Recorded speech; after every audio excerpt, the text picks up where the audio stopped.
5e vidéo de notre challenge de 300 vidéos. Salut la compagnie. On continue à partager, à liker les vidéos que vous recevez pour le soutien de nos 30 Chayalim. 300 vidéos en 50 semaines, comme vous le savez si bien. Je crois que je vais arrêter même de le dire, tout le monde l'a compris. Hier, on a vu cette mida, ce trait de caractère qu'il faut travailler, qu'il faut entretenir pour ceux qui l'ont, qui concerne l'intégrité.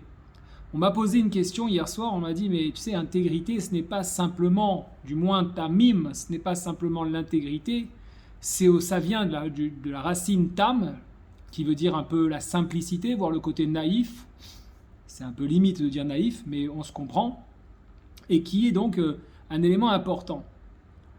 J'ai donné ma version des faits, c'est-à-dire que le tamim rejoint le bitachon, c'est-à-dire que il faut avoir effectivement, à part la partie intègre, ne pas se laisser tenter, que ce soit par son esprit, par son corps, par les autres, comme on l'a vu hier, mais il faut rajouter aujourd'hui la notion de bitachon, la notion de confiance en la vie, en le créateur du monde, forcément, qui dit la vie dit le créateur du monde. Certains pourront l'appeler autrement, il y aura d'autres mots, en tout cas, il faut avoir confiance. Et c'est ce que nous remarquons ici. Lech Lecha, ok, la paracha de la semaine dernière, d'il y a quelques semaines, la semaine dernière, dit Me'artsecha, Mimoyatecha, Mibet Avicha, El Haaretz Asher Areka, tu vas quitter la maison de ton père, le lieu de ta naissance, etc., vers le pays que je vais te montrer.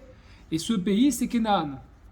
Sauf que quand Abraham arrive, très vite, là c'est le Passouk Gimel, Aleph Bet Gimel, les trois premiers, puis, donc 1, 2, 3, puis le Passouk 10 qui dit Vaï Ra'av Ba'aretz Vaïred Avram Mitzrayma. Voilà qu'il a vu qu'il y avait une famine en Canaan et il a dû descendre en Égypte.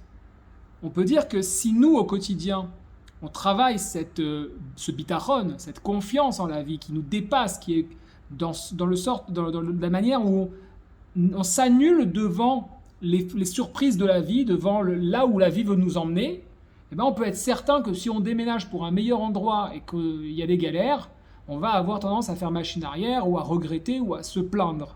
Et justement, les commentateurs nous disent que s'il y a eu la famine en Canaan, c'est parce que le créateur du monde, le grand architecte, voulait voir si Avram, avant qu'il reçoive son hé, allait se plaindre. Bien entendu, il ne l'a pas fait. Résultat des courses, son passage en Égypte, nous verrons demain les détails, ça a été, pour lui en tout cas, les conclusions, une grande réussite. C'est-à-dire qu'il s'est enrichi matériellement et à d'autres niveaux.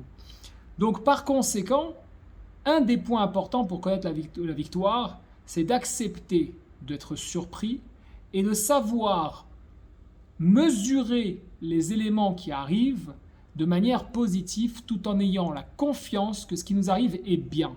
C'est une bonne chose. Voilà, ça c'est vraiment un élément qui est important. On traitera demain un autre sujet, toujours dans le thème de la victoire.